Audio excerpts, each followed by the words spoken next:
তিন ব্যক্তি জান্নাতে যাবে না, নাম্বার 2 হচ্ছে পিতামাতার অবাধ্য সন্তান। মহান আল্লাহ বলেন, অবশ্যইনাল ইনসানা বিওয়ালিদাইহি, পৃথিবীর মানুষ শোনো, পিতামাতার সাথে সদাচরণ করো। তোমার মা তোমাকে গর্ভে নিয়ে কষ্টের পর কষ্ট করেছেন। তোমার মা তোমাকে গর্ভে নিয়ে ঠিক মতো বসতে পারেনি, ঠিক মতো দাঁড়াতে পারেনি, ঠিক মতো শুইতে পারেনি, ঠিক মতো খাইতে পারেনি। তোমার মা তোমাকে পেটে বহন করেছে, কত জ্বালা যন্ত্রণা ভোগ করেছে, তার শরীরটা কতটুকু কষ্ট ভোগ করেছে তুমি চিন্তাই করতে পারবে না।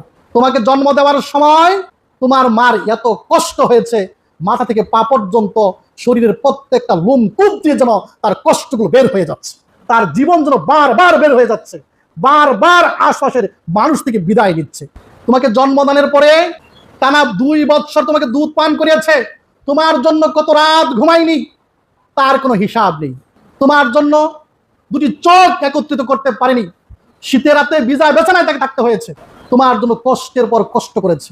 এরপরে তোমাকে বড় করা পর্যন্ত তোমার প্রতি তার কত কষ্ট, কত মেহনত ছিল। তোমার পিতা তার শরীরের ঘামের বিনিময়ে তোমাকে বড় করেছে। ও যুবক, তোমাকে বলতে চাই, তোমার প্রতিষ্ঠার পেছনে তোমার পিতার ঘাম জড়িত, কষ্ট জড়িত। এই জন্য আল্লাহ নবী বলেন, হৃদর রব্বি হৃদল অলিদ, পিতার সন্তুষ্টি আল্লাহর সন্তুষ্টি। যার উপর পিতা সন্তুষ্ট তার উপর আল্লাহ সন্তুষ্ট।